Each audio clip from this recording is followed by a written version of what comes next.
Fala, turma!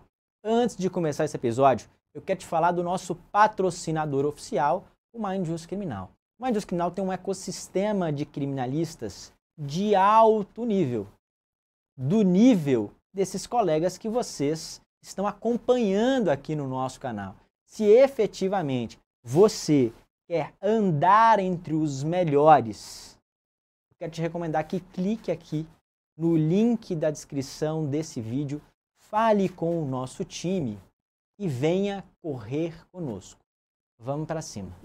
Fala, meus queridos! Como é que vocês estão, turma? Mais um episódio do podcast A Defesa Tem a Palavra. Hoje com uma convidada extraordinária. Nós estamos aqui extremamente felizes de recebê-la. Acho que a gente precisaria de um podcast só para ler o currículo dela. Um podcast inteiro. Então eu resumi aqui, o resumo do resumo. Eu vou anunciar e logo vocês saberão quem é. Essa advogada tem 2 décadas de experiência na advocacia criminal. Dessas 2 décadas, 16 anos foi num grande escritório. No escritório do Técio Lins e Silva, que eu tenho certeza que vocês conhecem. Ela é mestre em Direito pela UFRJ. É pós-graduada em Direitos Humanos também pela UFRJ. A Maíra também atualmente coordena o Departamento de Novas Tecnologias e Direito Penal do IBCCRIM. É professora convidada da PUC do Rio, da FGV do Rio, da Escola da Magistratura do Rio de Janeiro, da ESA do Rio de Janeiro. Foi a primeira presidente mulher do Conselho Penitenciário do Rio de Janeiro. Gente, é muita coisa, muita coisa. Atuou e atua em grandes operações. Atuou na Lava Jato. Atuou na Operação Greenfield. E aí vai. É colunista do Conjur. E aí vai. É muita coisa, turma. Durante a história aqui desse nosso papo, a gente vai efetivamente puxando esse novelo. Quem tá falando aqui, né? Mais uma vez, vocês já estão cansados de ver minha cara. André Colares, um dos apresentadores desse programa. E comigo esse fera aqui. Se apresenta aí, João. Fala, pessoal. Tranquilo? João Rezende aqui, diretor jurídico do Mais Justice Criminal e mais uma vez participando desse grande projeto A Defesa Tem a Palavra e aqui com um nome gigantesco. A gente estava até se empolgando aqui na conversa prévia e já, não, peraí, essa história aqui tem que segurar para ter mais detalhe. Mas realmente, assim, vai ser muito proveitoso, uma história muito inspiradora e que a gente vai poder aprender muito. Assim, Maíra, é uma sensação enorme estar com você aqui nessa mesa para conversar com você. Muito obrigada, gente. André, João, um prazer enorme estar aqui. O que vocês estão fazendo no Mind Justice é incrível. Assim, eu acompanho tudo. É levar a informação para os advogados, para as advogadas. Eu sou, leitora assídua de tudo que vocês fazem, porque se tem uma coisa que a gente precisa estar é atualizado. Né? É verdade. E isso fica aí já como dica, né? Todos nós temos que estar sempre atualizados. Então, parabéns pelo trabalho. É uma honra estar aqui. Maíra, a nossa missão hoje, essa missão é fácil, porque você tem muita história. A nossa missão é investigar a sua história. Saber de onde é que a Maíra saiu e como é que ela alcançou o patamar que ela alcançou até agora. Tenho certeza que você tem muito a construir ainda, mas tudo que você já construiu até agora, poxa, já é digno de ser contado. E com o objetivo de levar a voz da defesa adiante e de inspirar jovens advogados, veteranos na advocacia, mulheres advogadas. Você também tem essa linha aí que é muito marcante. E para começar esse bate-papo, eu queria te ouvir. Como é que foram os primeiros passos? Como é que foi a entrada no curso de Direito? Já vem de família com tradição jurídica? Não?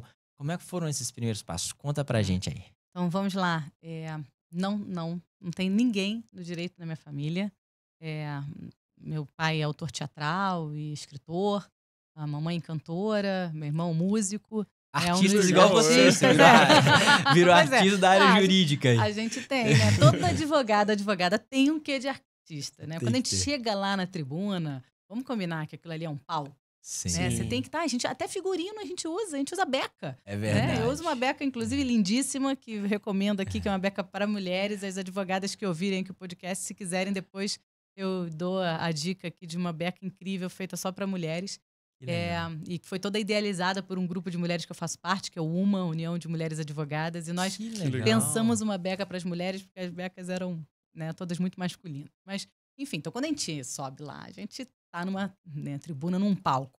Mas é assim, uma família maravilhosa, mas que não tinha nada com direito. Ao contrário, quando eu fui falar que ia fazer direito, todo mundo estranhou.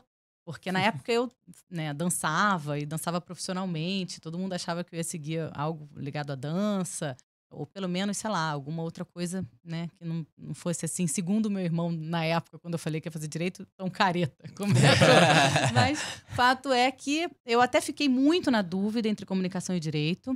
Tanto é que trabalhei 2 anos numa assessoria de imprensa, numa das maiores do país, que me deu uma experiência muito bacana. E você fazendo direito Fazendo direito e trabalhando na assessoria de imprensa. Entendi. Porque eu estava super na dúvida. E como eu tinha colocado todas as faculdades para começarem no segundo semestre, nos vestibulares que eu fiz, né, eu passei para a FRJ e para outras, mas eu tinha escolhido o segundo semestre porque eu ia fazer um intercâmbio. O intercâmbio não rolou, por motivos que não vem ao caso, e aí eu ia ficar 6 meses sem fazer nada. E eu falei, bom, vou trabalhar então nesse tempo. Eu tinha 17 anos, né? E aí comecei então a trabalhar nessa assessoria de imprensa, com um trabalho muito interessante.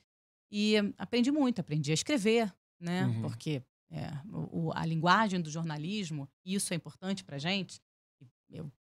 Claro que é um aprendizado diário, mas eu venho muito de lá da época. Assim, a linguagem ela tem que ser sempre muito efetiva e objetiva, né? Eu me lembro que o primeiro texto que eu fiz nessa assessoria de imprensa, ela virou e falou assim, Maíra, qual a sua lead? Né? Você tem que saber o que é. Logo no primeiro parágrafo, você tem que saber o que você veio dizer. Né? E ela encurtava e cortava e tal. E eu fiquei com essa coisa para hoje, assim, né? Então, as nossas petições, elas precisam saber aonde ela vai chegar, né? Onde a gente quer chegar. Mas quem lê tem que saber logo no início o que a gente veio tratar ali, porque senão fica desinteressante, não pode estar lá na última página, né? Então, é um aprendizado que eu aprendi lá, aos 17, né, na comunicação, né, de tentar ser objetivo, parágrafos curtos, né, linguagem objetiva, tal, sem né? Nas minhas petições não tem latim, não tem essas coisas todas assim, objetivo, ninguém tem mais tempo para isso, né? Imagina, nossos tribunais, uma quantidade absurda de habeas corpus, então não dá tempo de ficar botando latim. E aí foi uma experiência muito legal essa da comunicação, de trabalhar 2 anos. Trabalhei com eventos também, enfim, foi uma experiência incrível. Mas eu fiquei super na dúvida, comunicação e direito. Eu cheguei a colocar comunicação também, algumas opções, mas aí falei, bom, vou entrar na faculdade de direito para ver como que é, porque com o direito, se eu quiser ser jornalista, eu posso. Com a faculdade de comunicação, eu não posso ser advogada. Então, deixa eu entrar na faculdade de direito, qualquer coisa depois eu mudo. E fiquei nesses 2 anos conciliando e decidi, né, fazer o direito mesmo. Me apaixonei lá, entrei no centro acadêmico do direito da FRJ logo no início, que é o CACO, né, que é um super centro acadêmico, tem uma grande história. E fui me empolgando com direito, e aí estagiei em tudo que vocês puderem imaginar. A decisão por direito, ela veio, eu gosto de contar essa história também, num júri simulado da faculdade, do colégio. A decisão pelo direito penal? Não, pelo direito ainda. Você me perguntou fantástico. como é que chegou no direito. Sua família é de família? Não.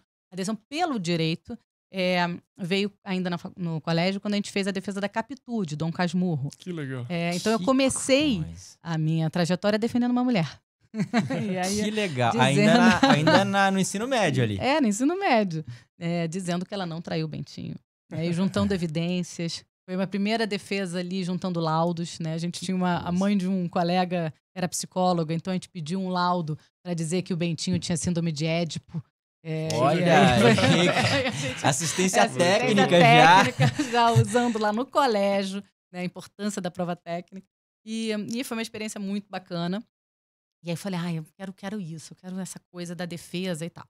Mas, enfim, mas ainda na dúvida, porque ao mesmo tempo que eu estava da comunicação. Pois bem, entrei na faculdade de Direito, fiz tudo, André, assim. Estagiei na Defensoria Pública, na vara de execuções penais.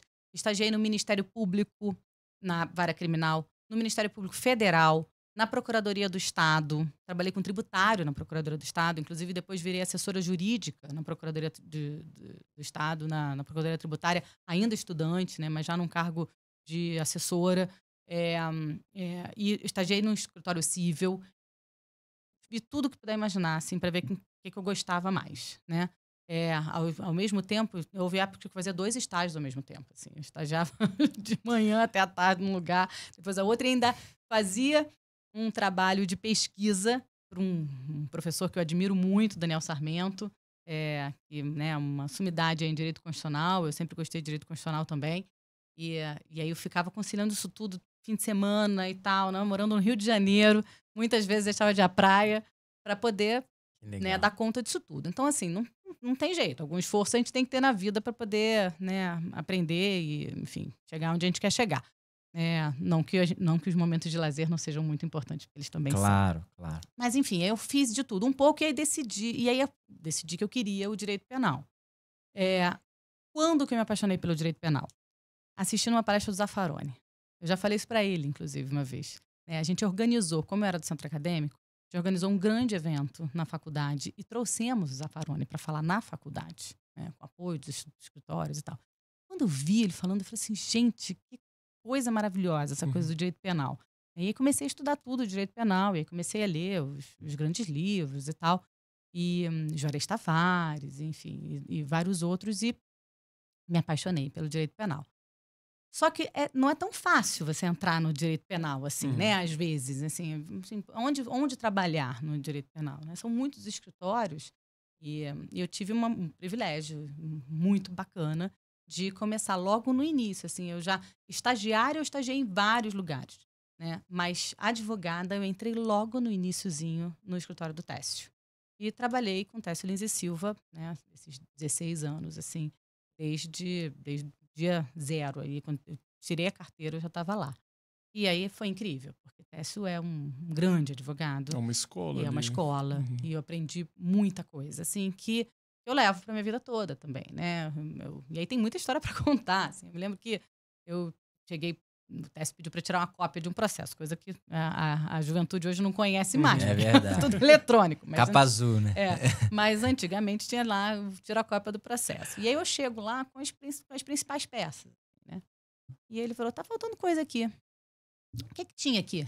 Aí eu falei, Técio, não era nada importante não, era só um carimbo, era o verso da folha, era só um carimbo. Aí ele virou e falou assim, e se for um carimbo da data da chegada do processo no Ministério Público? E se eu quiser saber quanto tempo o Ministério Público levou para fazer alegações finais, para poder usar o mesmo prazo do Ministério Público, que é direito da defesa, né, ter o mesmo prazo que o Ministério Público. Eu preciso saber o dia que chegou e o dia que saiu. Pode voltar lá e tirar cópia capa a capa. Caramba. E aí ele falou, tudo que o Ministério Público tem, a gente tem que ter também. Tudo que o Ministério Público sabe, a gente tem que saber também. Isso foi no meu dia 2 no escritório, assim, sabe? E eu guardei para a vida inteira, assim. E é isso. O advogado tem que conhecer o processo. É a defesa no detalhe. Assim, né? a defesa no detalhe. Porque, às vezes, a sua saída está numa nota de rodapé. Entendeu? Às vezes, a sua saída está numa data. Né? Está num detalhe, está num nome. Né? Então, assim, não dá para não conhecer. Isso é muito mais difícil hoje por conta do volume dos processos. Né? As operações, elas começam de um modo muito injusto, com uma denúncia de 100 e tantas páginas, ou uma busca e apreensão, né? Um pedido lá de busca e apreensão de 100 e tantas páginas, que você é chamado às 6 horas da manhã, e você, de repente, tem que ler lá 100 e poucas páginas. O Ministério Público está com esse negócio há um tempão, e você cai de paraquedas num negócio, tendo que ver tudo. Mas não tem jeito, assim. O advogado tem que conhecer o processo. E aí eu fico com essa dica aí, porque eu já vi muitos advogados que, né, conhecem só superficialmente. Quando você vai despachar, você precisa conhecer o processo inteiro, porque o juiz, o desembargador, o ministro pode te fazer uma pergunta de um detalhe, e a coisa mais horrorosa que pode acontecer é você não conhecer.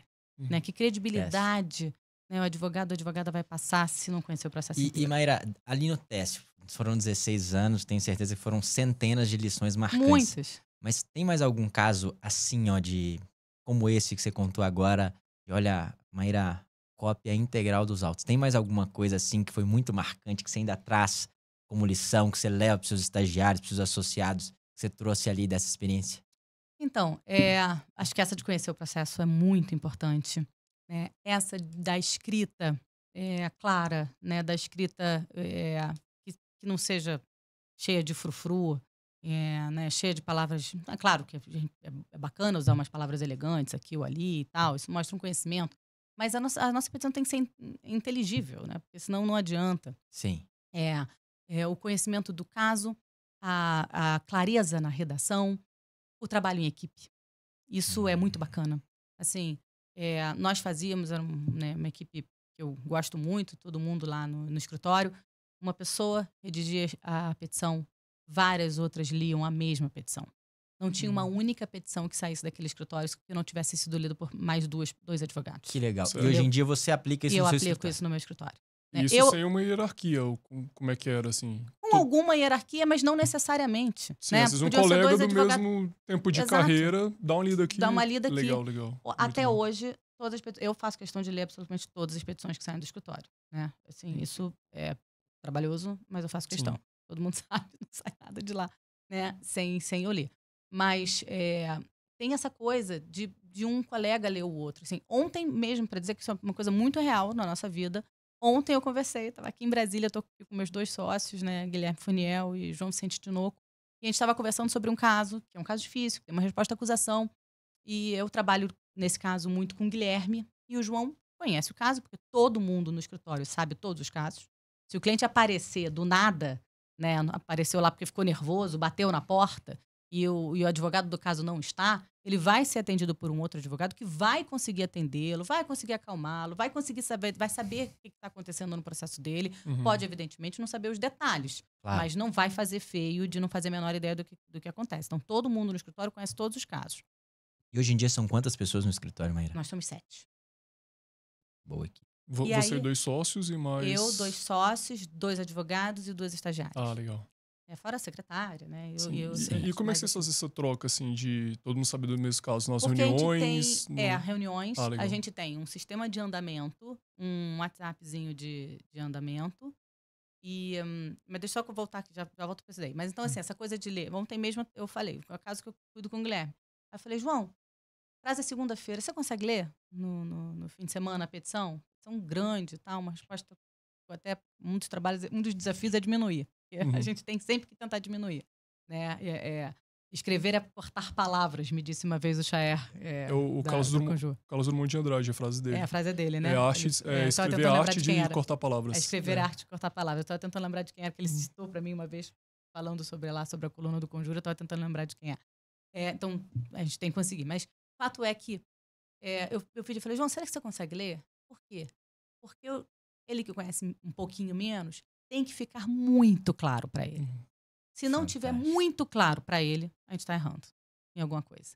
Então, essa coisa de você passar a petição para alguém da sua equipe, e se não tiver na equipe, um colega, né? Alguém que você tenha, né, amizade, assim, nós advogados precisamos ter esse companheirismo e tal, que pode ser trabalhoso e tal, mas uma mão lava a outra, então um dia o seu colega lê, outro dia você lê o do colega, sabe? Um caso difícil, um caso delicado e tal, passa para alguém ler, sabe? Porque a gente, às vezes, quando a gente fica muito envolvido com a causa, aquelas questões são muito claras pra gente. Verdade. A gente já fez 10 reuniões com o cliente, a gente já sabe que ele está no automático, né? Mas pode não ficar tão claro assim na escrita. Então, Fantástico. assim, essa coisa de trabalho em equipe é uma coisa que eu aprendi muito no escritório do TES e trouxe para o meu escritório. Né? Mas você estava falando como é que todo mundo sabe de todos os casos. A gente tem um grupo de WhatsApp para andamentos, que todos os andamentos são colocados ali, né, dos casos, com a notícia, o resuminho, né, do andamento e a própria decisão em si, também é enviada por e-mail, que também, assim, a gente tem double check, né, triplo, quádruplo, etc. Também tem um sistema que manda também os andamentos e tudo mais, mas tem esse grupinho no qual a gente se fala sobre esses andamentos. Então, meio que todo mundo recebe, porque tá, né? E aquele grupo não pode ficar botando nada. Não pode botar sobre o jogo de futebol, não pode botar piada, não pode botar nada, porque é só a coisa dos andamentos, é o objetivo. Então, todo mundo sabe, porque a gente acaba conversando. E aí fala, não é possível e tal. E aí, o que a gente vai fazer? Então, acaba que todo mundo... Né, são 2 equipes, né, de trabalho, mas todo mundo sabe do que está acontecendo. Como assim 2 equipes de trabalho? 2 equipes de trabalho, porque o Guilherme coordena uma equipe. Ele como sócio, um advogado e uma estagiária. Fantástico. O João como sócio, um advogado e uma estagiária. E eu tudo. As duas equipes. Então, eu acabo sabendo das duas equipes, obviamente, recebo das duas equipes full time. E daí chegou um caso no escritório, é distribuído para uma equipe ou para uma equipe, outra equipe. Logo que eu... E aí eu fico... Mas mesmo tendo duas equipes, é isso que eu tô falando, existe um grupo geral. Por isso todos os advogados sabem de todos os casos do processo, do escritório, entendeu? Quando eu fui abrir meu escritório, vejam, eu trabalhei 16 anos com o Técio, né, sendo advogada lá do escritório, mas eu nunca tinha sido dona do meu escritório. Em 2019, eu saí e abri o meu escritório e eu não sabia ser dona de um escritório. Isso ninguém me ensinou. Né? Isso eu não aprendi lá no Técio, que foi uma grande escola, mas eu não tinha aprendido a ser dona do escritório. Então, o que eu fiz? Eu tive a humildade de visitar escritórios e de perguntar para as pessoas. Que legal. E aí, o que você me diz? Eu fui no Rio de Janeiro e fui a São Paulo. Né? E agradeço aqui, de público, a generosidade de todo mundo que me recebeu. Eu tive com a Dora Cavalcante, eu tive com o Pitombo, eu tive com o Toron, eu tive com um monte de gente que abriu as portas do escritório. Eu tive aqui em Brasília com o André Calegari, eu tive com um monte de gente quando eu estava abrindo o escritório ainda. E assim, o que você me dá? Né? Assim, um monte de gente bacana. E para ver todas né? as questões, assim, gerenciamento, questão de equipe, claro financeiro, administrativo. Claro que algumas pessoas que eu tinha mais intimidade, eu perguntei mais detalhes assim. Eu não vou ocupar a pessoa que eu tenho menos intimidade para coisa mais do dia a dia. Fantástico. Mas fato é que eu perguntei um monte de Márcio Barandier, tanta gente que eu cutuquei na porta. Falei, tô abrindo meu escritório, que dica que você me dá? Né? Uma das pessoas me deu essa dica de trabalhar em equipes, né? Porque fica mais fácil de coordenar, tal. Um outro advogado, um advogado daqui de Brasília, Márcio Leal, me deu a dica: não deixe o seu escritório ficar grande o suficiente que você não consiga coordená-lo. Né? Tenha sempre o cuidado de ter o número de causas e número de advogados, etc., que seja confortável para que vocês consigam continuar produzindo um trabalho artesanal. É o que a gente faz. Né? A gente tem uma boutique, a gente tem um trabalho artesanal. E para ser um trabalho artesanal, você, de fato, não pode perder o controle daquilo. Eu acho que o número que a gente tem está ótimo, está fluindo super bem, mas eu conheço 100% dos casos. Eu conheço 100% dos clientes. Né? Eu conheço 100% das histórias. Eu atendo o meu cliente. Então, uma pergunta que a gente sempre faz aqui, Maíra: o que é indelegável? Você fala, olha, isso aqui, André, eu não abro mão. Dessa distribuição. Você fala, olha, André, isso aqui, pode até ser que os sócios façam em algum momento, mas eu faço muita questão de fazer. Eu faço questão absoluta de receber os clientes. Né? Assim, claro que depois, no dia a dia, pode ter, assim, mas eu preciso ter essa reunião com o cliente, olho no olho, pessoal, sabe, na maior medida possível, exceto se a pessoa está fora do país. Não sendo, assim, eu faço questão absoluta, porque o advogado tem que olhar no olho do cliente, tem que ter essa sensibilidade, assim, né, de ouvir a causa. Então, advogado que não sabe ouvir, não sabe reproduzir. Né? Eu vivi uma experiência muito interessante naquela imersão, vocês devem conhecer o Jader Marques, né? Sim. Ele tem aquela imersão, e aqui deixo até o meu abraço para todos os advogados e, na verdade, toda a população do Rio Grande do Sul que está passando por uma dificuldade muito grande. Eu fui numa imersão lá que tinha uma dinâmica que particularmente me sensibilizou. Era o seguinte: as pessoas tinham que ficar com uma venda nos olhos e andar. E aí depois você era colocado de frente para uma pessoa. E essa pessoa contava a história dela e você estava com os olhos vendados. Você ouvia só os olhos vendados. Depois você tirava essa venda e você tinha que reproduzir o que a pessoa te contou e dar uma proposta de encaminhamento. É exatamente o que a gente tem que fazer. Fantástico. A gente tem que saber ouvir. O Jader é muito... Ele é genial. E você tem que saber ouvir. Para você poder saber reproduzir. E para você poder dar uma proposta de encaminhamento. Sabe? As pessoas desaprenderam a ouvir. Né? Porque com a velocidade da informação, etc., assim, tudo fica meio no automático. Tem que ter reunião o tempo que for. A pessoa vai chorar, a pessoa vai falar, a pessoa... Já teve coisa curiosa. O cliente já sentou uma vez para mim, contou uma história longamente, não sei o quê. Aí eu olhei, falei assim, então, tem alguma coisa errada nessa história. Não tá batendo. Assim, eu não tô conseguindo acreditar muito nessa história. Se eu não tô acreditando, ninguém vai acreditar.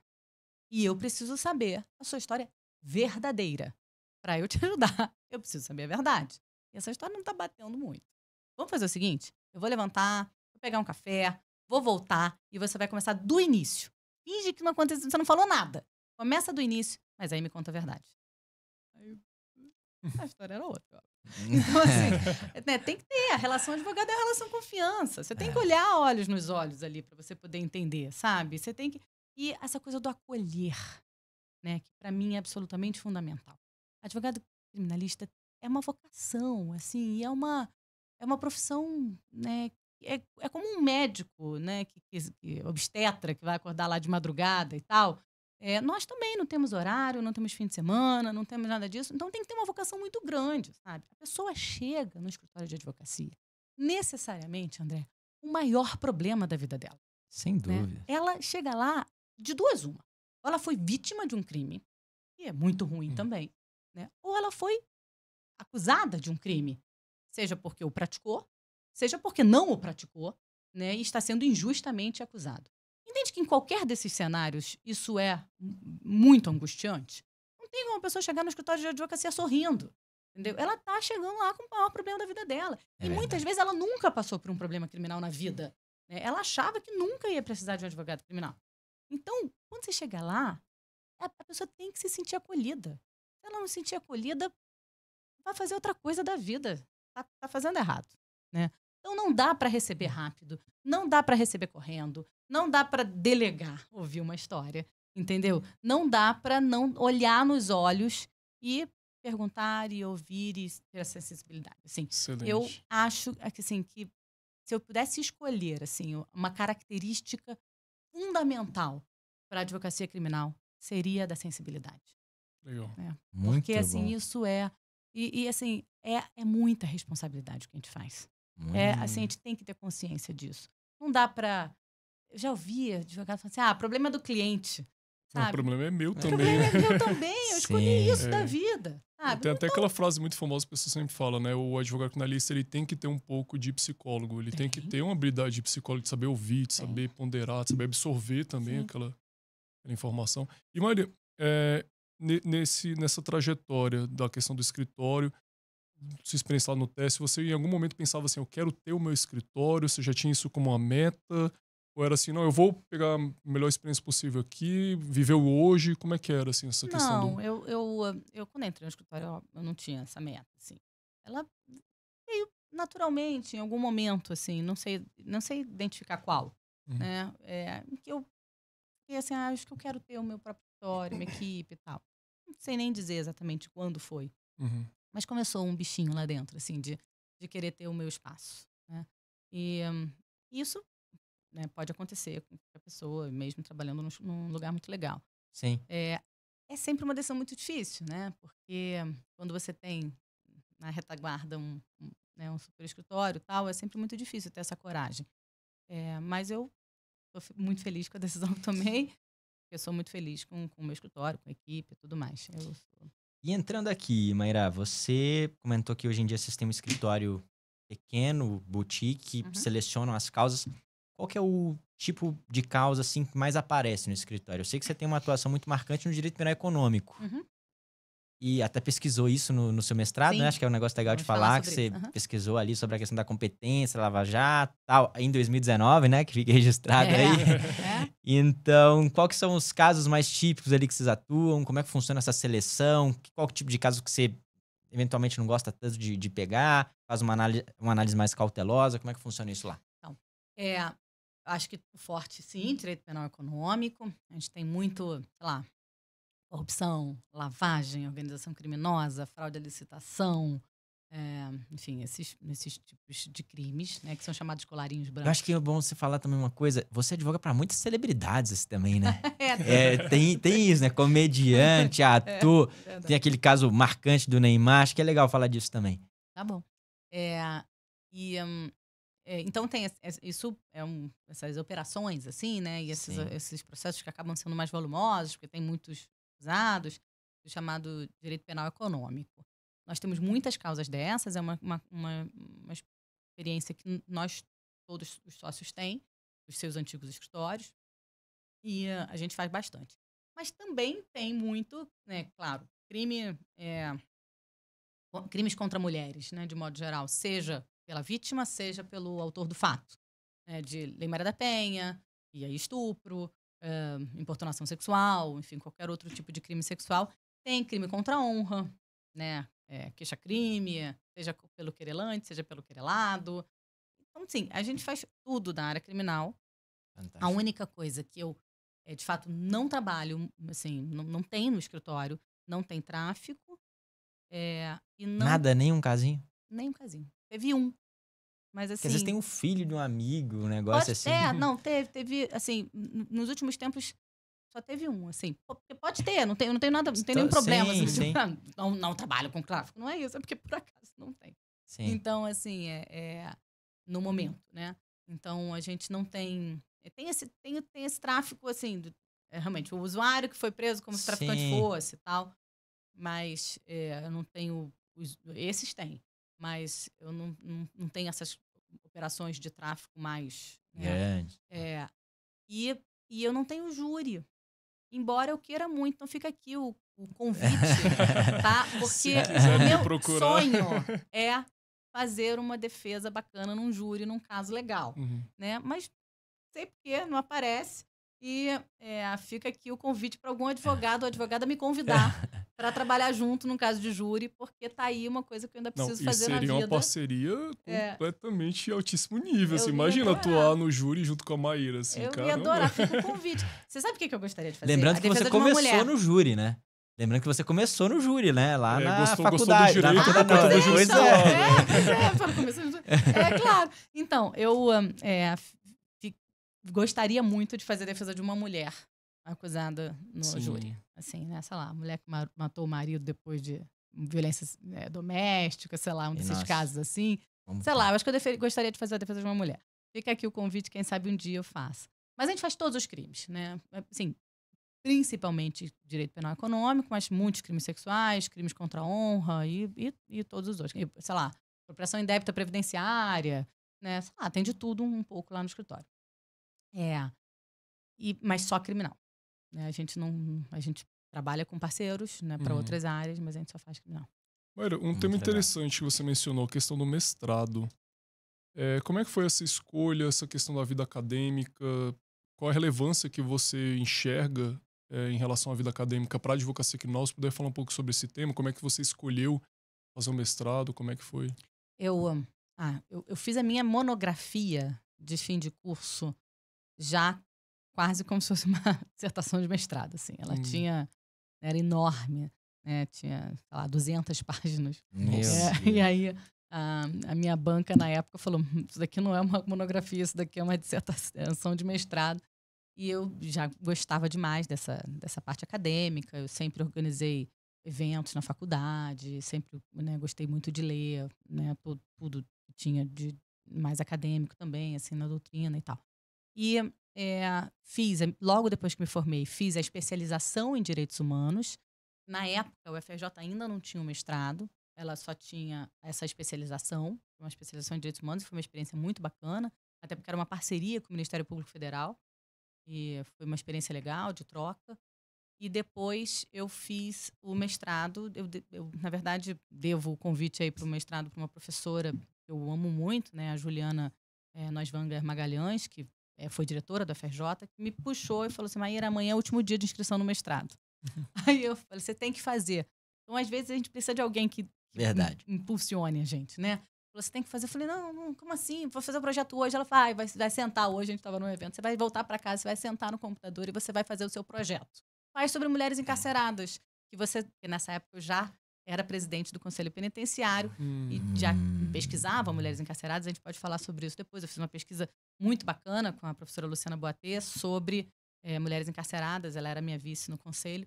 E ela falou, faz sobre mulheres encarceradas, faz alguma coisa assim que você consegue fazer o projeto. E eu falei, de fato, isso eu consigo fazer o projeto de hoje para amanhã. Porque saía por osmose. Sim. E aí eu tentei, de fato, em casa e fiz o projeto lá e fiz a minha inscrição no mestrado. E passei, mudei o tema depois, porque acabei fazendo sobre Lava Jato. Achei que minha contribuição lá sobre os temas do sistema penitenciário já estava cumprida e aí resolvi mudar. Mas foi uma experiência fantástica. Porque o mestrado, e eu estou com muita vontade de fazer o doutorado, só estou precisando arranjar tempo. porque o mestrado me obrigou a ler determinados textos que talvez eu não leria se eu não fosse obrigada, né? Claro. Então, essas trocas, tive, sei lá, aula com o Geraldo Prado, com a Janaína Matida, com um monte de gente bacana, que me levaram textos, por exemplo, sobre epistemologia, sobre prova e tudo, que são absolutamente fundamentais hoje para a minha advocacia, né? E talvez eu não fosse entrar lá na Marcel Pons, né, uma grande editora, e lá, vou achar esse livro aqui. Eu não teria talvez as referências, né, que esses grandes professores me deram de leitura, sabe? Então, o mestrado, ele é muito interessante até por conta do formato. Você lê, aí você discute o texto, aí você apresenta seminários, né? E tudo mais. Então, a experiência do mestrado foi fantástica na minha vida. E eu engravidei... Desculpa, pode falar. E eu engravidei no meio do mestrado, né? Eu defendi a minha qualificação, eu estava com 38 semanas de gravidez. Nossa, já estava batendo na porta. Estava batendo na porta. A minha banca foi a Auri, desembargadora Simone Schreiber, o Geraldo, e aí o Saulo de Carvalho estava lá assistindo também. Nossa. E eu com aquela banca assim, olhando pra mim, gente, e a barriga explodindo. E assim, nasceu na semana seguinte mesmo. Eu defendi a classificação e nasceu na semana seguinte. Aí eu consegui, no meio disso, tirar uma licença, né? A FRJ me deu. E depois eu defendi em fevereiro de 2019. Mas foi uma experiência fantástica. Não, imagino. Eu não sei se você concorda, porque assim, quando a gente lê os textos assim, mais aprofundados, críticos, que são do meio acadêmico, a gente acaba desenvolvendo uma outra visão assim, em relação ao processo penal que muitas vezes a gente não conseguiria ali. Porque, assim, é uma coisa que eu sinto necessidade, sabe? Sim. Muitas vezes ali na prática penal claro que a gente estuda o máximo que puder para cada caso, mas muitas vezes a gente não consegue realmente ler aquele texto difícil, aquele complexo que você lê umas 3 vezes para entender. Opa, peguei uma visão aqui de um autor que é uma visão sensacional. Assim. Então eu vejo também, não sei se você concorda comigo, que a leitura desse texto nos força a subir a um nível intelectual mais elevado para realmente contribuir muito para a advocacia. Força. Exatamente isso, eu concordo integralmente. E quando você tem alguém para dialogar sobre isso, muito melhor, né? Enriquece porque demais. Você vai ler num texto, você entendeu metade. Sim. Tudo acontece. Sim. Né? Tem que ter humildade de dizer, acontece. Né? Então, assim, você leu o texto, entendeu metade. Aí você... preciso de alguém aqui para me ajudar nessa outra metade aqui, porque eu tô cheia de dúvidas. E aí você marca lá e você vai lá para o professor e fala, eu gostaria de entender isso daqui, assim assado. E você consegue entender mais. Tem isso. Aí a gente entra num outro ponto também, né? É isso do aprendizado. Né? Assim, a gente precisa aprender o tempo todo. Eu tenho um monte de coisa que eu não sei que eu preciso aprender ainda. Né? Você acabou de falar, uma coisa que eu gostaria de estudar um dia, que eu não tive tempo ainda, é psicologia. Né? Não fazer uma faculdade de psicologia, mas eu gostaria de ler um pouco mais de livro de psicologia, por exemplo, que é uma coisa que deve ser útil à beça. Mas, assim, é importante você ter esses espaços de diálogo, né? Então, todo tipo de curso, de pós-graduação, né, de mestrado, né? Enfim, é sempre muito bem-vindo. Especialmente pela possibilidade de diálogo com outras pessoas e com professores que a gente possa tirar dúvida aí. As imersões aí do MindJus. Né? As imersões do MindJus, sem dúvida alguma. As imersões são ótimas justamente para você poder trocar ideias e diálogos e experiências. Né? Porque alguém pode ter tido uma experiência que vai ser preciosa para você poder resolver um caso. Sem dúvidas. Excelente. E como é que você chegou, assim, sobre essa pesquisa na Lava Jato? Você entrou com um tema... na verdade, acho que antes... Vamos falar disso, depois a gente fala do Conselho Penitenciário. Tá.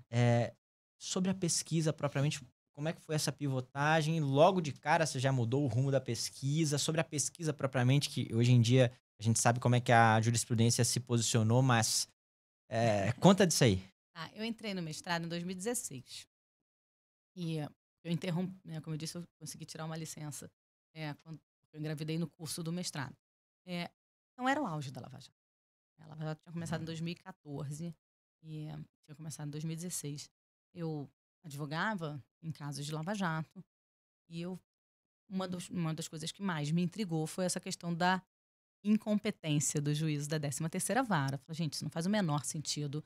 Esses processos todos reunidos em Curitiba, violando totalmente as regras processuais penais. Era um negócio assim, olhou para um posto da Petrobras, conexão probatória. Então, assim, não faz o menor sentido, os fatos não... Aquilo ali virou a Curitiba, né, Sérgio Moro, virou o juiz único para os casos de corrupção do país, praticamente. Tanto é que depois começaram a acontecer os desmembramentos para outros estados de coisas que sequer relação com a Petrobras tinham. Mas fato é que Moro não teria competência sequer para a Petrobras. Né? Assim, essa própria fixação, e aí eu fui estudar por que isso, né? Essa própria fixação para a Petrobras, ela é completamente ilegal no sentido de que ela viola todas as normas processuais penais, artigo 71, 77, né, 80, tudo que você puder imaginar de regra processual penal de conexão e continência não tem nada a ver com o que o Moro fez ali. Ele fez prevenção à colaboração já premiada, já arquivada, a colaboração premiada do Alberto Youssef já arquivada, ele colocou prevenção, não existe prevenção para processo findo, né? Enfim, ele descumpriu um monte de questões. Então, aquilo começou a me intrigar muito. Eram vários assuntos que me intrigavam de Lava Jato, né? A própria questão da colaboração premiada. Então, meu primeiro projeto, assim, quando eu fui apresentar lá para o Geraldo, eu falei, Maíra, você precisa de... Nem no doutorado você conseguiria fazer isso, assim, porque isso daqui é a Lava Jato inteira. Vamos recortar. Que foi, inclusive, uma ajuda que eu tive na qualificação, nessa que eu estava quase parindo, a ajudar a recortar, porque dava vontade de falar tudo. Né? Dava vontade de falar das colaborações premiadas, dava vontade de falar do excesso das prisões preventivas, né? Das prisões preventivas para forçar colaborações premiadas e dessa incompetência. Mas aí eu acabei escolhendo a questão da competência, porque eu achei muito gritante, achei que alguém tinha que falar sobre isso. E acho que vale depois, assim, um evento, uma conversa, um bate-papo, um podcast, né? Só sobre isso. Legal. Porque a gente ainda, né, a Lava Jato está fazendo 10 anos, mas a gente ainda não resolveu uma questão de Lava Jato, que é essa da incompetência. Porque o STF resolveu, no processo do Lula, reconheceu a incompetência de Curitiba para o processo do Lula, mas partindo da premissa de que o Moro era competente para a Petrobras. E isso virou uma espécie de mantra, sabe? Assim, Moro é competente para a Petrobras. Só que não era, né? E se a gente quiser passar a Lava Jato a limpo, de verdade, para que esse tipo de violação processual penal não se repita mais, né, a gente precisaria enfrentar esta questão de que o Moro nunca foi competente. O problema da gênese mesmo. Para a Petrobras. Sim. Moro nunca foi competente para a Lava Jato. De modo geral. Interessante. Entendeu? Então, eu tenho falado sobre isso 10 anos depois, né, porque ficou essa coisa em aberto.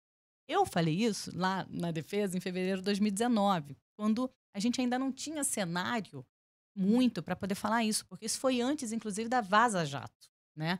Porque quando veio a Vaza Jato, aí sim a Lava Jato começou né, as pessoas começaram a enxergar o que todos os advogados e todos os professores já diziam, né, e todos os advogados já diziam desde o início da operação. Né, essa enxurrada de ilegalidades. É legal que a partir daqui o clamor público começou a ser reduzido. A mudar.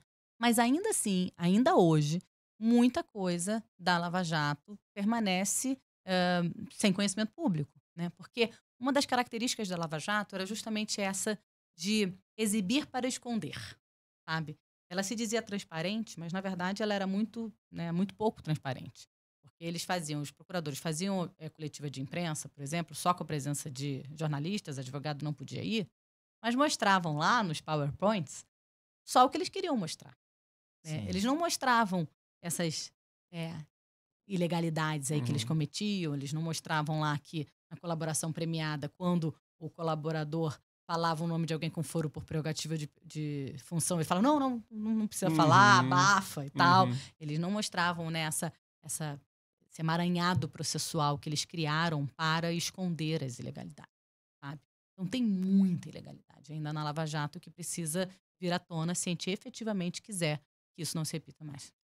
E conselho penitenciário, você comentava com a gente aqui que entrou em cela com 200 presos dentro, que entrou no conselho, né, não como presidente, mas inicialmente com 25 anos de idade.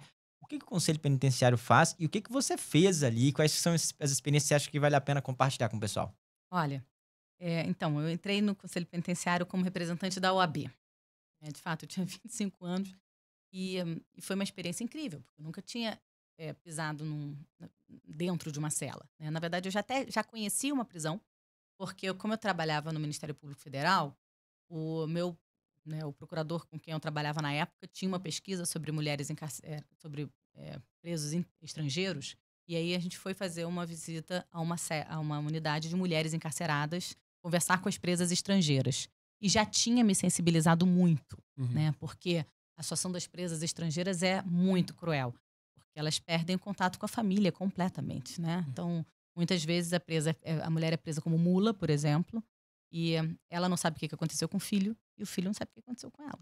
Nossa. Né? Então, é uma tragédia. Mas, pois bem, eu tinha tinha essa experiência, que eu tinha ido ainda como estagiária, mas não tinha uma experiência profunda de sistema penitenciário. Então, comecei a ler tudo sobre o sistema penitenciário possível e imaginário. Né? Tem vários livros bons, tem Augusto Thompson, tem, enfim, vários outros. E aí fui, né, tem um também chamado Cadeia, que é super bom, Julieta Lengruber, enfim, fui ler tudo que tinha sobre o sistema e falei, bom, vou conhecer esse negócio por dentro. Porque uma das funções do Conselho Penitenciário é inspecionar unidades prisionais. Perfeito. Na época, tinha também a função de opinar sobre livramento condicional da pena e sobre indulto e comutação da pena. Logo depois, o Conselho perdeu a função de opinar sobre livramento condicional.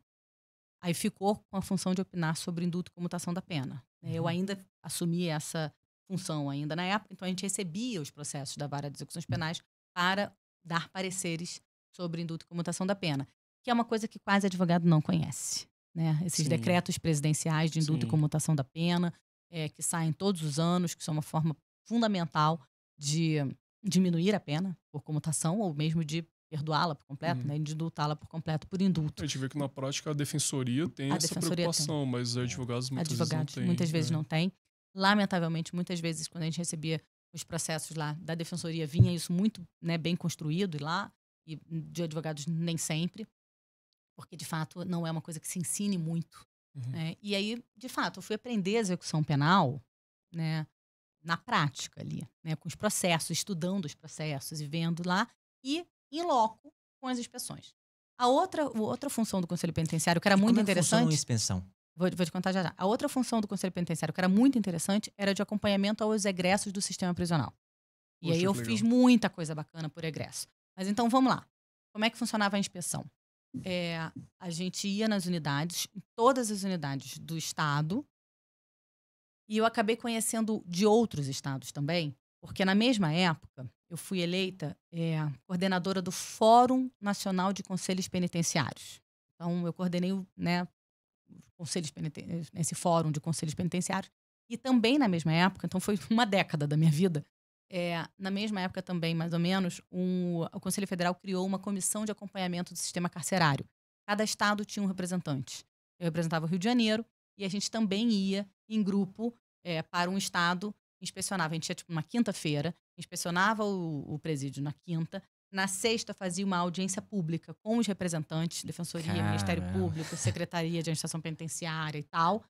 E no sábado de manhã voltava. Nossa. Né? Então, assim, eu conheci unidades no Brasil inteiro. Pará, Rio Grande do Sul, Presídio Central de Porto Alegre, Piauí, enfim, lá, Fortaleza, enfim, vários lugares, né? No Brasil inteiro. Espírito Santo, né? Na época que ainda tinha container, né? Então, assim, vários. Minas, né? Então, enfim, bom. Então, a gente ia e inspecionava. E inspecionava a unidade como um todo. Então, entrava dentro da unidade. Eu entrei em cela mesmo, assim, de abrir a porta e deixar entrar. Não nos outros estados, nem todas nos outros estados deixavam, porque às vezes ficavam preocupados. Chegava lá, a OAB, né, com representantes dos advogados de cada estado, não sei o quê. Às vezes algumas unidades ficavam receosas. Mas no Rio de Janeiro, eu entrei em muita cela, assim, porque tinha um secretário adjunto na época que era muito responsável, que conhecia muito o chão de cadeia mesmo. Ele era agente penitenciário, depois virou subsecretário. Então, ele virava e me sinalizava, assim, do tipo, Maíra, tá calma? Não tá calma, tal, dá pra entrar, não dá pra entrar. Então, eu tive, assim, eu vivi a experiência de entrar numa cela com 200 presos dentro da cela. Nossa. Né? E fazer a inspeção, olhar debaixo da cama, olhar o banheiro, olhar o não sei o quê, né? E conversar com os presos. E eles me respeitavam muito, André. Você está falando de uma pessoa, de uma advogada com 20 e poucos anos, né? Enfim, mas aí já como... Eu ia ainda como representante da OAB, já ia fazer as inspeções e depois como presidente. né? Mas como presidente eu estava, sei lá, com 29 anos quando eu entrei. Então foram, né, 4 anos como representante da OAB e depois mais 4 como presidente. E o que isso te deu, assim? Bom, uma experiência inesquecível, assim. Primeiro me deu ainda mais sensibilidade e responsabilidade como advogada criminal, né? A gente sabe que a última consequência de um processo criminal pode ser a prisão, né? Na verdade, pode ser a primeira, quando começa com uma prisão preventiva, né? Começa com uma prisão temporária e tal.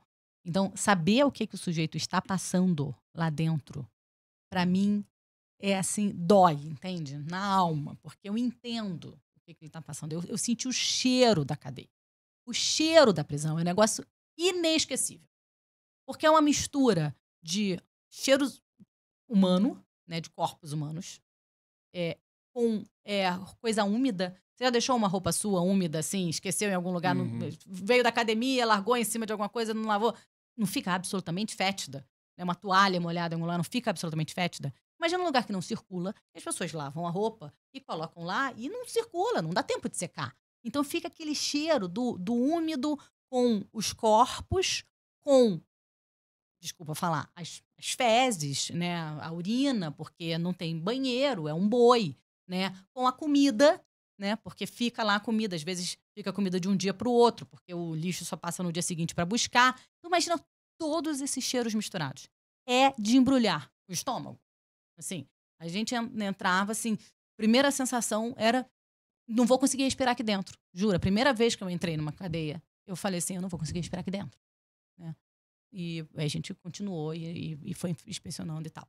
E essa coisa de conversar com o preso, né? Olho no olho, ouvir as histórias. Eu vi rato em cela, sabe? Eu vi rato. Imagina, eu tenho nojo tudo de bicho, assim, né? Eu morro de medo de barata. Né? Morro de medo de barata, pavor. E eu vi o rato passando na minha frente, assim. Então, eu vi isso muito, muito de perto. Me deu um senso de responsabilidade ainda maior da minha profissão. Assim, se eu escolhi ser criminal e sei que a advocacia criminal está relacionada a isso efetivamente me deu um senso de responsabilidade muito grande. E uma vontade de tentar contribuir para poder mudar esse cenário, sabe? Muito então, legal. assim, o que eu puder fazer para poder mudar, assim, eu sou uma das signatárias da DPF 347, que reconheceu o estado de coisas inconstitucional. Né? É uma das ações que eu mais me orgulho de ter feito na vida. Né? E todas essas iniciativas, que são iniciativas desse tipo, iniciativas relacionadas a direitos humanos, eu estou sempre dentro, porque eu conheço esse sistema, eu sei o que está passando. Então, às vezes, assim, eu tenho pouco, graças a Deus, no momento, por exemplo, nós tem um pro bono que a gente está fazendo de uma cliente presa, mas eu normalmente não tenho muitos clientes presos, né? Ainda bem. Mas quando tem, assim, chega lá a família, chega a esposa, chega a filha, chega... Ai, meu pai falou que ele está... Eu falei assim, eu sei o que ele está passando. Entendeu? E a gente vai visitar, quando a gente tem cliente preso, a gente vai visitar o cliente. Não dá para não visitar o cliente preso, gente. Assim, eu já vi muito advogado que fica... Eu sei que cuidar do habeas corpus é super importante, cuidar do processo é super importante, mas não dá para abandonar o cliente. Eu vejo advogado cuidando da causa que larga o cliente lá, entendeu? Não tem como, você é a ponte dele com o mundo, na maior parte das vezes, entendeu? Então não dá, tem que ter um formato da equipe e alguém vá lá, sabe? Visitar, tudo bem, um fica lá mais na linha de frente do habeas corpus, que claro, é muito importante, mas alguém tem que ir lá para dizer, olha, a gente está cuidando, para dar notícia, se deu certo, se deu errado e tal, tem que ir no presídio. E a gente tem muita responsabilidade nisso, a gente acaba, sabe, acolhendo mesmo o cliente quando ele está preso, porque eu sei perfeitamente o que ele está passando ali. Muito legal. Muito legal. E Mayra, como é que, assim, como é algo que inspira demais, eu fico até pensando no pessoal, eu gostaria de participar disso. Como que foi esse caminho, assim, para ser indicada pela OAB? Como que a pessoa poderia se espelhar, assim? Olha, eu entrei como representante da OAB. Eu fazia parte, na época, da Comissão de Direitos Humanos da OAB. Porque eu comecei a me engajar com a OAB também muito nova, né? Então, ainda em 2007, eu entrei na Comissão de Direitos Humanos da OAB. Então, de modo geral, a OAB indica representante para vários órgãos do Estado, né? Tem Conselho de Segurança Pública, tem esse Conselho Penitenciário, tem vários órgãos que a OAB, os órgãos pedem indicação e a OAB indica. Então, eu era membro da Comissão de Direitos Humanos, então a OAB me indicou, a pessoa tem o tema mais a ver aí, a pessoa que tem mais ligação, me indicou para ser representante da OAB. E aí depois o caminho como presidente foi um pouco natural, fruto do trabalho como representante da OAB, porque o Conselho Penitenciário, para quem não sabe, ele é formado por representantes de diversas instituições. Defensoria Pública, Ministério Público Federal, advocacia, representantes da sociedade civil. Né? É muito plural. Isso era muito rico, porque eu tinha colegas do Ministério Público no Conselho Penitenciário, do Ministério Público Federal, que pensavam diametralmente opostamente a mim e que são meus amigos até hoje. Tá? Assim, a gente construía as discussões junto lá. Eu fiz o meu trabalho lá como representante da OAB e esse mesmo conselho escolheu o meu nome para indicar ao secretário de administração penitenciária como presidente depois. Então, o secretário não teve muita opção, sabe? Porque ele recebeu lá uma carta do Ministério Público do Estado, uma carta do Ministério Público Federal, dizendo, olha, indicamos a Maíra. Aí ele achou que era melhor não arranjar confusão e me indicou. Mas aí, depois que eu entrei, provavelmente, eu acho que ele deve ter pensado assim, essa menina não vai me dar trabalho, né?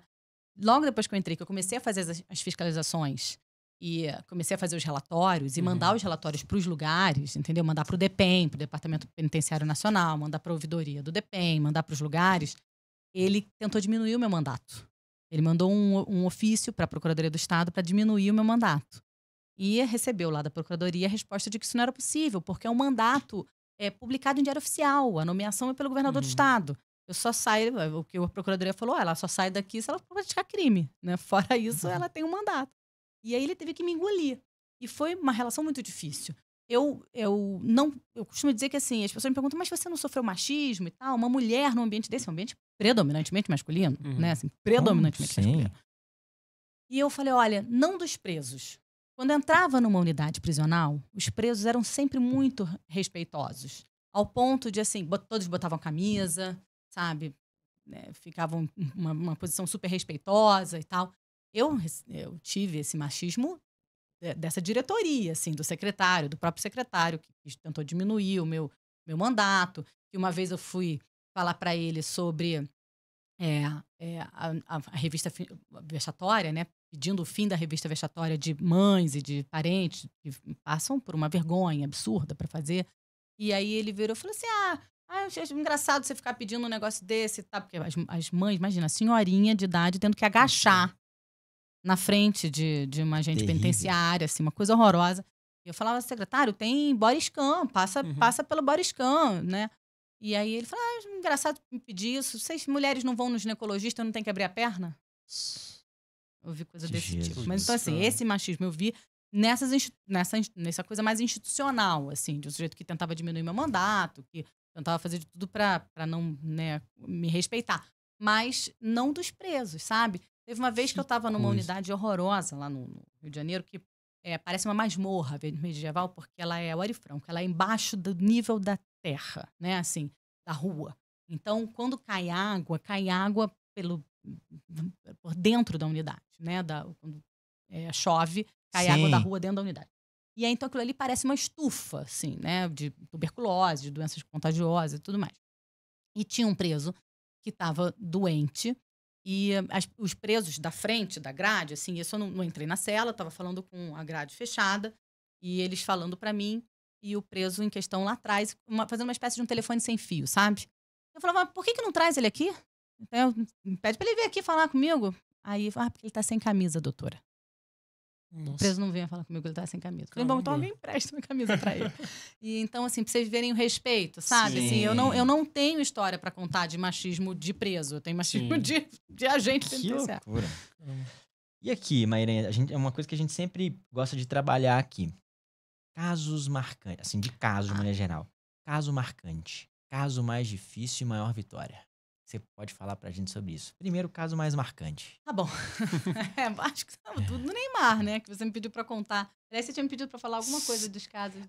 Dos clientes, que eu vejo que você tem cliente influenciador, cliente atriz, ator, não sei o quê. É interessante isso. É porque também um chama o outro, né? E aí você acaba entrando num determinado nicho e tem um advogado que eu trabalho muito também, advogado civilista, o Ricardo Breiterman, que é um querido. Ele é muito conhecido pelo advogado dos artistas, porque ele também fez teatro e gosta de teatro, tira foto de teatro. E acaba sendo uma coisa interessante, porque são pessoas públicas que sofrem problemas criminais muitas vezes até pela própria exposição. Então, ou são, especialmente crimes contra a honra, né? Então, ou são ofendidas ou, eventualmente, ofendem, né? Eu tive boas vitórias nisso, tenho, né? Estou tendo boas vitórias nisso, eu posso citar algumas, considero uma grande vitória, e posso citar porque são todas públicas, né?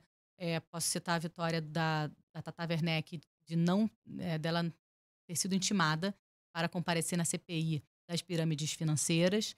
Nós fizemos habeas corpus e conseguimos que ela não fosse à CPI.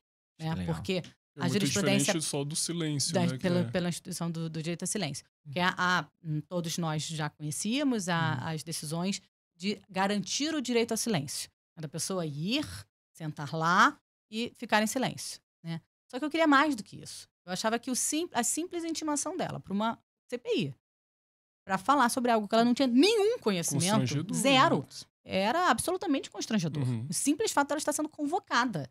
Né? Então, a garantia do direito ao silêncio, para mim, abrangia o direito dela não comparecer. Fantástico. Né? Então, nós fizemos habeas corpus, era um absurdo, porque ela e outros atores, eles só foram chamados para fazer a propaganda de uma empresa que depois estava sendo acusada de alguma fraude, de alguma coisa, mas obviamente que ela, como atriz, não tinha como saber o que a empresa faria no futuro. Naquele momento que ela fez a propaganda, era uma empresa idônea, sem nenhuma informação negativa, e ela apenas foi contratada como atriz. Então, era um absurdo o caso. Uma vitória excelente. E aí foi uma vitória excelente, essa do reconhecimento de que o direito ao silêncio envolve o direito da pessoa não comparecer à CPI. Muito legal. E muitos artistas, influenciadores, jogadores de futebol tiveram que comparecer, né? E compareceram. Isso até viralizou. Muito legal. Então, a gente considera uma vitória muito bacana. Nós tivemos uma vitória também, que ele próprio já falou, então posso falar também, o do Thiago Leifert contra um jornalista chamado Léo Dias, que é famoso pelas colunas, né, de fofoca, que fez uma matéria extremamente ofensiva ao Thiago e ao pai, e nós conseguimos a condenação dele por esse crime contra a honra, e ele está, inclusive, cumprindo pena no momento. Nossa. Esse caso tem algumas coisas interessantes. Porque é o seguinte, o Léo Dias, até então, que eu tenha conhecimento, nunca tinha sido condenado na esfera criminal, muito embora respondesse a várias ações cíveis, né, por essas ofensas que ele, né, prefere fazer a ofensa porque dá, né, visibilidade, etc. Era uma matéria extremamente ofensiva. E também porque ele ficava muito fugindo a intimações. Né? E no nosso caso também estava lá, ninguém conseguia intimar, o endereço que a gente tinha não dava certo e tal. E aí coloquei todo mundo do escritório para seguir as redes sociais do Léo Dias e de todo mundo lá a ele relacionado. E a gente descobriu que ele estava morando num resort em Pernambuco. E eu pedi para intimar no resort de Pernambuco. Que ele próprio falou onde é que estava morando, então vai lá intimar no resort de Pernambuco. E aí ele teve que responder. Ele foi, enfim, achado lá no resort. E respondeu a ação penal. E foi condenado. E vários outros, assim, né? Então, o desafio disso é só a questão, né, lidar um pouco com a questão de midiática e eu diria com o tempo dos clientes, porque aí é, né, mais difícil de conseguir, às vezes, falar e tal, você tem que estar sempre muito à disposição, mas é uma experiência muito bacana com clientes queridos. E esse caso, acho que teve muito, acho não, né? Talvez tenha sido mais marcante, foi o caso do Neymar. Vamos lá. E agora. que você, cara, foi uma treta isso aí, né? O que você pode falar pra gente sobre esse caso? Bom, esse era um tempinho especial. Vamos lá. Eu fui convidada para a causa por 2 amigos queridos, Salo de Carvalho e Davi Tangerino. Né? O Davi já era advogado do Neymar em uma outra causa. E foi então convidado por ele. E me chamou para a causa. Quando ele chamou, ele falou, Maíra, a gente... Aqui tem vários homens, eles tinham também um outro sócio homem, muito querido. Falou, olha, a gente não quer que essa causa seja uma causa só defendida por homens. A gente quer que tenha uma mulher até para que a defesa não seja uma defesa machista. Então, vejam, eu sofri muito ataque na época por ter aceito a defesa de um homem acusado de estupro. E eu achei esse ataque muito injusto. Primeiro porque eu era uma advogada exercendo advocacia. E eu não vejo os homens sofrerem esse tipo de agressão pública, né, que eu sofri por estar defendendo um homem acusado de estupro. Segundo, porque justamente quando eles me convidam, eles convidam justamente por essa sensibilidade. A gente não quer fazer uma defesa machista. O STF acabou de decidir, né, agora, esses dias, que não se pode usar informações relacionadas à vítima, né, que sejam, né, histórico, sexual e etc., nos processos. Não precisa usar. De fato, não precisa usar. Não usamos no caso do Neymar. Não usamos nenhuma informação sobre a vida pretérita da Nájila. Isso não era importante. Né? Então, ter a sensibilidade de não fazer uma defesa machista é muito importante para a causa. Então, eu tive esse olhar, né? Não que meus colegas não tivessem, eles tinham também, tanto tinham que me chamaram, mas são homens e queriam que eu tivesse uma mulher com essa sensibilidade. Então, é muito injusto, de fato, você atacar uma mulher que está escolhendo a causa que quer trabalhar. Né? Assim, todos os homens escolhem as causas que querem trabalhar, por que a mulher não pode escolher? Né? E eu estava naquele caso particularmente, eu estava muito confortável. Eu acho que qualquer mulher que exerça advocacia, em qualquer caso, deve ser respeitada. Tá? Estando o acusado certo ou errado, inocente ou culpado. Né? Mas, nesse caso particularmente, era ainda mais gritante, porque eu estava extremamente confortável na defesa do Neymar, porque o Neymar não praticou aquele estupro. Tinha fartos elementos nos autos. Muito além do vídeo que as pessoas viram na televisão, tinha muita coisa ali. A gente teve uma atuação também com muita prova técnica, sabe? Com muitos elementos de prova. E fizemos uma defesa célere. E, assim, nos debruçamos sobre a análise de muita coisa ali em tempo recorde para poder conseguir o arquivamento do inquérito sem denúncia. Então, em pouquíssimos meses, né, porque num tipo de caso como esse, com a visibilidade que o Neymar tinha e tal, tempo para ele era uma coisa importante. Né? Normalmente, no processo penal, tempo ajuda. Né? Então, a gente tô com pressa não. A gente vai lá e explica para o cliente que a gente não tem pressa. No caso do Neymar, o tempo corria contra ele. Então, assim, ele queria resolver logo isso quanto antes e tudo mais. Então, a gente correu para poder conseguir o arquivamento do inquérito numa excelente manifestação da delegada, depois excelentes manifestações do Ministério Público, todas chancelando a quantidade de elementos dos autos que mostravam que ele não tinha praticado o estupro. Então, eu estava muito confortável, porque eu vi isso ali logo que eu peguei. Sabe? Falei, gente, esse caso é um absurdo. Né? Como é que essa mulher está acusando o Neymar com isso aqui? Né? Porque eu não posso falar o quê, porque a análise dos autos, o processo é sigiloso. Eu falei, não faz sentido. Né? Então, eu, na época, pra vocês terem uma ideia, assim, porque aí talvez as pessoas não saibam. Uma causa dessa, midiática, quando tem visibilidade nacional, ela alcança um sem número de pessoas. Então, gente que eu nunca tinha visto na vida se achava no direito de vir me xingar nas minhas redes sociais. Então, eu acordava de manhã, não bastasse todo o desafio de eu ter que ouvir, sei lá, né, horas de áudio, de escuta, ler 200 páginas, falar com perito e etc., despachar com delegada. Eu tinha que perder algum tempo olhando mensagens que me chamavam de vagabunda, que é uma maluquice, porque como é que uma pessoa que está fazendo que se acha feminista vai chamar outra mulher de vagabunda? Então era vagabunda, mercenária, né? Quanto é que você está cobrando para mudar de lado? E, enfim, é fácil você mudar de lado, né, uma causa recebendo dinheiro e tal, como se fosse crime receber dinheiro, né? Assim, para ganhar pelo que é nossa atuação. Sim. Então, eu recebia enxurradas de mensagens de gente que eu nunca vi na vida, sabe? E eu fiquei incomodada com isso, devo dizer, sabe? É uma coisa que mexe. Assim, se me permite até dar meu testemunho aqui, a gente estava até conversando, que na época que a Maíra estava passando por esse caso, ela anunciou lá no escritório, e aí foi uma conversa assim, tranquila, bem, né, de parceria assim, conversa bem profissional, assim, sem entrar em muitos detalhes, mas dava pra ver como é que você tava, assim, muito sensibilizada, né? Porque falando assim, contando aqui a gente rindo, que é coisa antiga, tudo bem, mas a gente não sabe do nível. Eu dou esse testemunho, a gente dá pra ver, assim, a questão do cansaço, a questão imagina, assim, mulheres atacando você com uma coisa completamente absurda, assim, com declarações completamente descabidas, assim. Eu fiquei, assim, muito incomodada. E fiquei na dúvida se eu respondi ou não. O que eu faço? Respondo?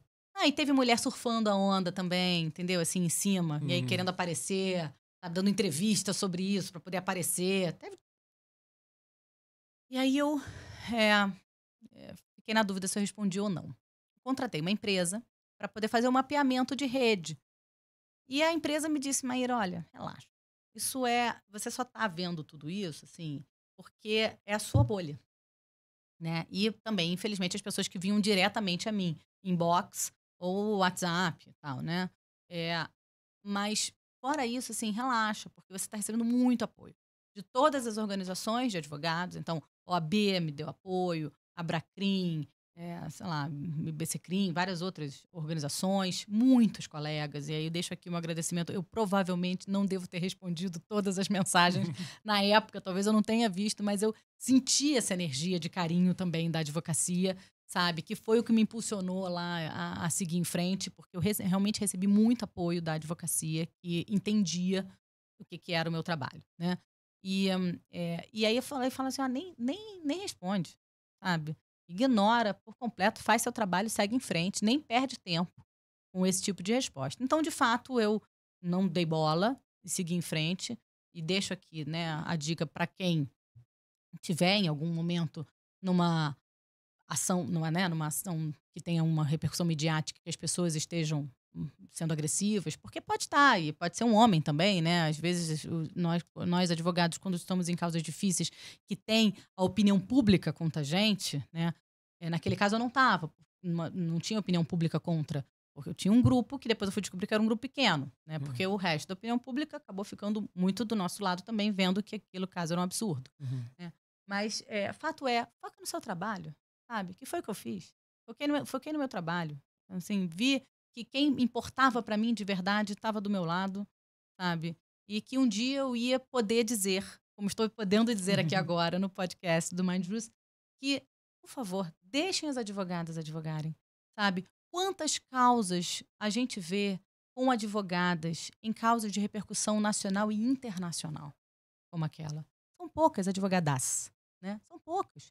Porque a enorme maioria são homens. Você tem, claro, alguns bons exemplos de mulheres, né? Nós tivemos, sei lá, Dora como advogada do Odebrecht e várias outras, mas majoritariamente você vê homens nessas grandes causas. Então vamos dar espaço e respeito às mulheres que estiverem exercendo a advocacia, porque eu não vejo os homens sofrerem esse mesmo tipo de ataque.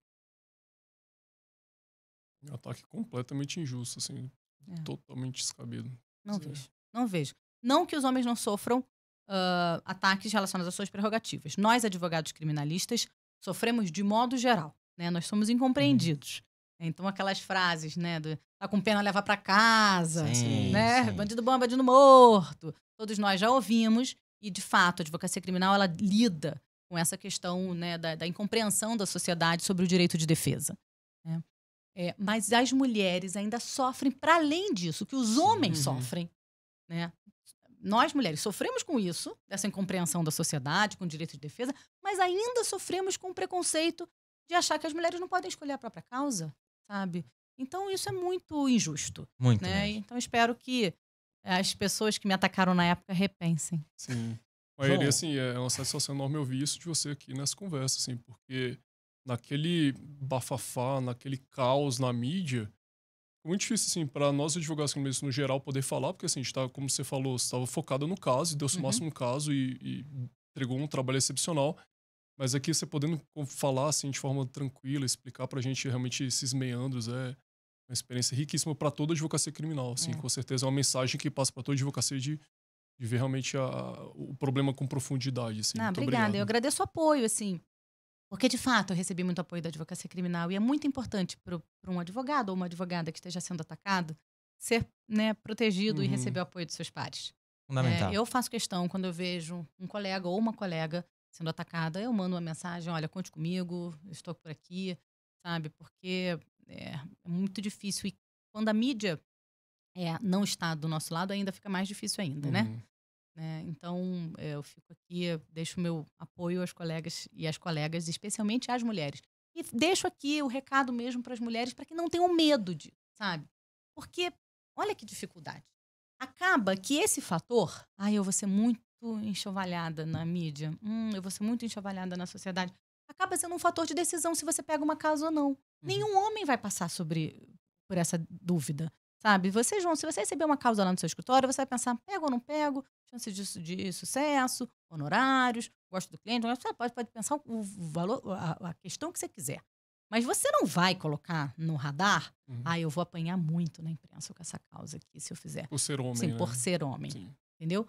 A mulher vai receber, vai fazer a análise do caso em si pelo caso, né? Eu vou apanhar muito, né? Se for um caso midiático, difícil e tal. Mas ela vai colocar mais um fator.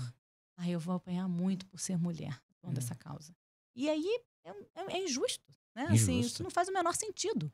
Então, nós, advogadas, temos o direito de escolhermos as nossas causas. Ponto. João, vamos para as perguntas rápidas, cara? Vamos, final. Excelente. Mayra, tem vários pontos aqui que eu anotei que não vai dar, já estamos há 1h30 conversando. Jura? Juro. Nossa, nem parece. Vamos não lá. parece mesmo. Como é que funciona aqui? Para finalizar nosso papo, a gente tem uma série de perguntas rápidas, uma pergunta objetiva e uma resposta objetiva. E o João vai começar e eu vou terminar. Tá bom. Melhor livro de direito penal. Então, eu detesto as perguntas de melhor, porque eu acho vários. E, enfim, eu amo todos os livros do Juarez Tavares. Excelente. O Juarez é obrigatória a leitura. Se eu tivesse que escolher um, acho que eu escolheria Teoria do Injusto Penal. Legal. E melhor livro de direito processual penal. Eu gosto de 3 autores particularmente. Também não consigo escolher um só, não, gente. Eu gosto muito do Badaró, do Geraldo Prado, meu orientador querido, que acaba de lançar um livro, inclusive, um curso, obrigatório também. E gosto muito do Auri Lopes. Então, os 3 têm cursos e têm obras específicas de processo penal também, que eu recomendo a leitura. Excelente. E algum livro que você recomendaria para um advogado iniciante? Eu vou recomendar para o advogado iniciante um livro que eu li no início da minha... ainda na faculdade. Eu disse para vocês que eu me encantei com Zaffaroni falando numa palestra e decidi ser advogada criminalista, né? Ou pelo menos caminhar para, porque eu acabei sendo advogada criminalista quando entrei para o TESP. Mas eu fiquei apaixonada pela fala dele e aí eu fui ler Em Busca das Penas Perdidas. É um livro fino, é precioso. Legal. E algum advogado ou advogada que você mais admira? Assim, eu sei que é difícil escolher um nome, mas... Não dá, a gente tem muitos bons advogados, né? Eu acabei de citar a Dora, uma grande advogada, para poder começar aqui com uma mulher. E temos outras grandes advogadas também, Flávia Raal, nós temos Toron, acabei de ouvir o Toron falando, né? Fala super bem. Ontem eu ouvi Zé Eduardo Cardoso, outro grande advogado. Enfim, Técio, com quem eu trabalhei tantos anos. Cacaia, não consigo, gente. Essa eu vou ficar devendo para vocês um nome só, porque nós temos muitos grandes advogados em quem nos inspirar. Excelente. E qual a sua maior meta na carreira, assim? Você tem alguma meta? Ai, assim? que pergunta difícil, né? Eu acho que tenho... Não sei se eu tenho uma meta, né? Assim, eu acho que talvez a meta... Eu tenho metas diárias, né? Assim, metas de vida e metas de ser vitoriosa nas minhas causas. Legal, assim, bom demais. Eu acho que... Excelente meta. Eu acho que é o que me move na advocacia, né? E eu vibro muito, né? Quando a gente vê aquela expressão assim, espeça-se alvará de soltura. Nossa, muito bom. Maravilhoso. Né? Arquivo, né? Determina o arquivamento do inquérito. Né? Assim, é maravilhoso, absolva-se. Então, sei lá, a meta, talvez a meta é de continuar apresentando um bom trabalho para os meus clientes com o maior número de vitórias possível. Bom demais. E qual a maior habilidade, assim, que você considera sendo como mais essencial para a advocacia criminal?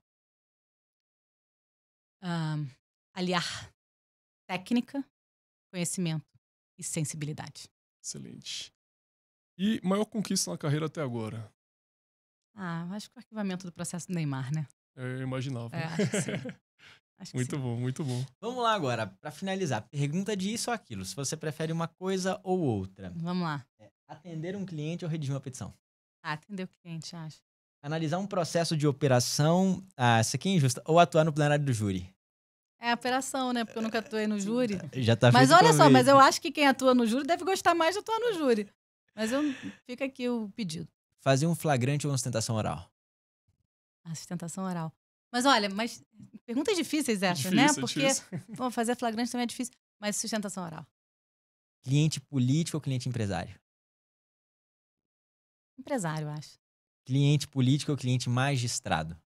Ah, político. Porque advogar para juiz é um desafio, eu tenho. Cliente médico ou cliente empresário? Cliente o quê? Médico. Empresário. Caso midiático ou caso sem mídia? É bem mais fácil um processo sem mídia, né? O midiático tem o desafio da mídia, mas é bem mais fácil advogar num processo sem mídia. E aí fica, então, a questão de que, às vezes, o advogado leva o processo para a mídia. Não faça isso, sabe? Não faça. Está colocando um fator adicional, muitas vezes por conta da sua vaidade, sabe? Botando um fator adicional de dificuldade para a causa, porque justamente é muito difícil explicar na mídia os detalhes, os meandros de um processo criminal. Não tem como. O tempo da mídia é diferente do tempo do processo, né? A gente não consegue explicar rápido ali todas as nossas regras processuais penais, sabe? Então, você está trazendo um fator dificultador quando o seu objetivo, ao final, não é a vitória do processo, não é o melhor para o seu cliente. Então, eu vou te falar, na maior parte das vezes, o melhor para o seu cliente é não ter mídia, se você estiver pela defesa, exceto se você estiver pela acusação. Se você estiver pela acusação, muitas vezes a mídia é importante, né? Agora, se você estiver pela defesa, na maior parte das vezes a mídia não é importante. E agora, para finalizar, Maíra, sempre digo isso. Se você pudesse deixar uma mensagem agora, um áudio seu que vai sair no celular de todos os advogados criminalistas do Brasil, qual áudio seria esse? O que você diria para essa turma? Eu diria que vocês escolheram uma profissão que é uma das mais bonitas e que precisam de muita dedicação, muito estudo, muito trabalho, né, braçal mesmo, de ler o processo, conhecer o seu cliente e conseguir aliar, como eu disse, a técnica que vem do estudo, que vem do conhecimento, com a sensibilidade. Porque nem todas as soluções estão escritas em livros. Eu já consegui absolver cliente com soluções que vieram da minha cabeça, da minha experiência, enfim, da minha sensibilidade na hora de resolver. Então, assim, saibam aliar técnica, conhecimento, com conhecimento do processo e sensibilidade. Aí é um caminho para a vitória. Fantástico, muito bom. E a questão de dedicação mesmo, né? Assim, de despachar com o juiz, despachar com o desembargador, despachar com o MP. Eu consegui a liberdade de um cliente que o Ministério Público tinha pedido a prisão, mas naquela coisa inicial lá, sem elementos, sem nada. Eu fui lá e falei, tem um monte de elementos contra essa prisão aqui. Fui lá, despachei com o Ministério Público, protocolei a petição nos autos, a promotora virou para mim e falou assim, o meu cliente tinha mandado de prisão na rua, mas não tinha sido preso. Ela falou, doutora, eu li a sua petição, não vou soltar o seu cliente. Assim, boa tarde, começava assim. Aí eu falei, ok, doutora, mas a senhora pode me ouvir? Ela falou, posso. Aí sentei, expliquei a história para ela. Por que a situação do meu cliente era diferente da de outros? Por que a situação do meu cliente era diferente no processo? E ela pediu a liberdade do meu cliente. Nossa, que legal. Fantástico. Então, o Ministério Público. O não a gente já tem. Né? Então, assim, a gente tem que despachar com todo mundo. A gente tem que fazer esse trabalho artesanal, de fato, de ir atrás de tudo. Então, o processo não anda sozinho. Nós não vamos conseguir a vitória se nós não formos atrás dela. Né? Então, não adianta fazer petição e largar lá no processo. Entendeu? Tem que ir lá, tem que despachar, tem que fazer ouvir, né? Tem que explicar a sensibilidade do caso e tudo mais. Então, assim, é um trabalho diário e incansável. E para quem quer te seguir, te acompanhar nas redes sociais, qual que é o seu Instagram ou qual rede social você usa? Eu tenho um, que é Maíra Costa Fernandes, é aberto, é o meu. Mas, embora seja meu, ele é muito profissional também. E tem o do escritório, que é Maíra Fernandes Advocacia. 2 abertos. Tem LinkedIn também, Maíra Fernandes. E eu estou sempre à disposição. Eu adoro poder trocar com os meus colegas. Então, serão todos sempre muito bem-vindos. Boa. Maíra, para a gente finalizar aqui, na verdade, se vocês gostaram desse papo, clica aqui e se inscreva. Poxa, adorei. Então, compartilha, joga lá no grupo do seu escritório.